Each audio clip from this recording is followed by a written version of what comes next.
first thing I did was set up desire to go to that tree by bringing him there multiple times from the previous day to go to bassinet. Then I let Riggins go pee on it just now. So now I got him wanting to move forward, and now I'm talking to him about going forward. Right? Good. So we set up a conversation. This is the quickest way to teach, and to me it's the most effective way. Good. Heel. Because I know that he wants to go there. So I know that it'll lead to a mistake, and I know that it'll be a clear conversation because we're dealing with what the problem actually is him wanting to go somewhere and me saying, not to.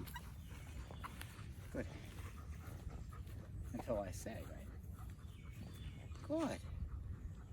Break.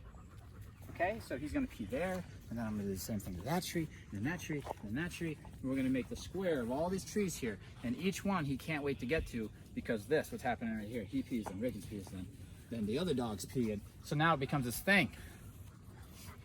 All right, it becomes valuable just like it would be at home. There's certain spots that he likes to pee. Good boy. So it brings up the conversation of relax and wait until I say. You can't just do it because when you want it, because that goes against the rule I just gave you or the command I just gave you. Actually, some action over there today. Heel. You know, look, and I walk slow. Good boy. This is how you really get them to understand. So if he sniffs, if he goes out, if he wants to go to that tree, bang, bang, bang, bang, bang, then the pressure turns off right there. What the fuck's going on? Stepping on my long line. If he comes up on it nicely, that's when I'll reward him. Sit. Don't make any mistake here. I know I don't have treats on me, but I'm using rewards. The reward is freedom to go pee on that tree, okay? Break. Okay? That is a reward. And the cool part about that is it's natural and you can bring it anywhere because he's going to want to pee when he goes out and walks.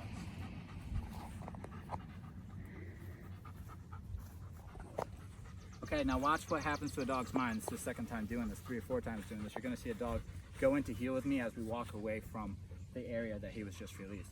To travel. They learn to travel with you. He's not there yet, but you will see it as the days go on. Heel. Okay, so this is an awesome exercise you can do. Somewhere quiet to get them started. This on top of everything else we do helps change the dog's mentality. Good, I mean he was riding the line of mistake there and he didn't make it. Go ahead. Break. Okay. That's why this is good. Good boy. That's good. Good. Lots of attention on me, but he has options. He can go check out that stuff. And that gives me an opportunity to use a recall, right? And teach him I don't want you leaving this area. So it's all sorts of good stuff. Good boy. Let him do some here. Very nice. So every time he marks somewhere, it's going to make the other dogs want to mark on it, and we keep going with that. Now he wants to mark on that again. Okay, cut off that thought process. Make sure he listens. Good. I'm going to make it so that beep, if I'm moving, if I'm walking and he hears that beep, it means heel. If I'm stationary, it means come to me and sit down. This is not complex for a dog. This makes sense. Alright, good. Good. Boy. Once I get his mind committed to following me, that's pretty much, it just becomes heel. With a little bit of tightening up in position. So, are you paying attention? I don't know your camera angle's good or not, but there's little things he does that as the owner, if you're not aware of, his behavior will never be as good as it is here. Watch him.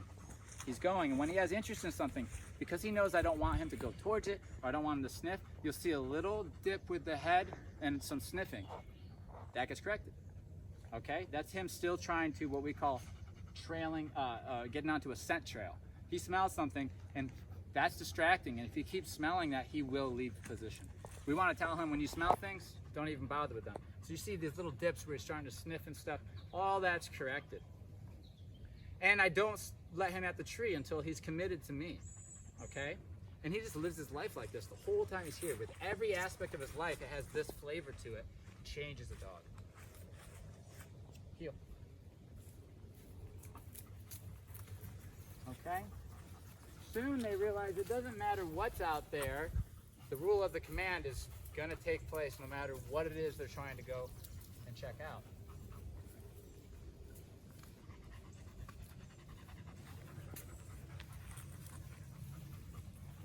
You can see what I'm using. I'm using the pole to that tree that I created for myself by letting him pee on it multiple times, letting other dogs pee on it.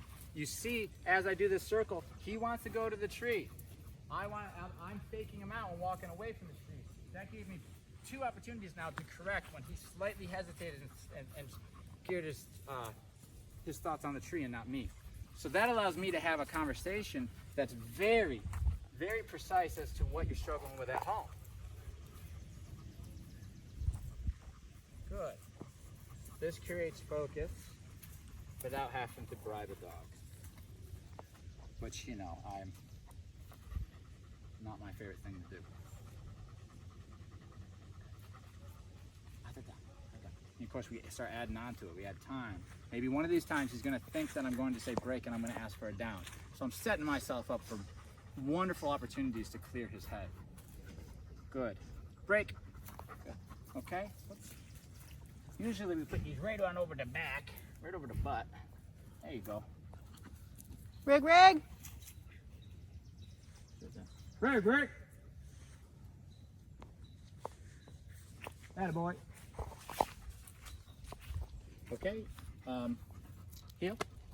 That's good. And this isn't so bad. He's like, hey, this isn't so bad because we're walking to places to do what he likes to do anyway.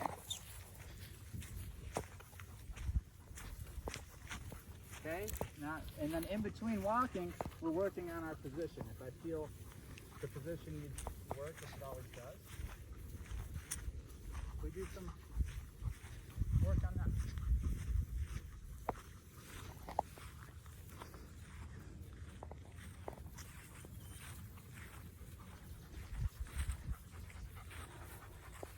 Okay, did we see on that tree yet? Nope. Not yet. Okay, so I did some work on the heel. He committed. Boom. He locked in. He's committed. At any point, once he's committed, I can release him and it won't be rewarding the wrong state of mind. It'll be rewarding my follower, right? Good. Break. I don't think he pees on this one. I don't think anybody pees on this one. For whatever reason. Now watch, as I start walking away, look what the assumption is. Okay? That is a safety net for a dog going home. Our dogs try to solve the problem based on what the human might want. So if the human's not paying attention or messing up here because they weren't paying attention at the go home, which I know you guys all do, the dog is at least smart enough to figure shit out. Okay? Based on context. Okay? If there's a leash on you and we're walking, there's a good chance you're supposed to be in heel. Right? Heel. Okay, so he's thinking. And I'm right here with him. I'm right here watching, but I'm not, it doesn't appear that to him that I'm watching very intensely. I'm not glaring at him, right? I'm loose, but I'm very much concerned about what he does. I just do it casually. I'm consistent in placement. Okay, so I let him, if I feel like he's starting to edge up onto my boundary, I'll let him mess up and go past it and get the correction so that he stops messing with it, right? Okay, again, what's happening here? I feel him pulling, not really because we've got that down, slightly, ever so slightly, his mind is shifting towards a tree, which results in him not being right there. I created this for myself with this tree, and I'm using it. He wants to go over there, especially if we get close. Good boy. Soon this will be with people and dogs. Very good, very good.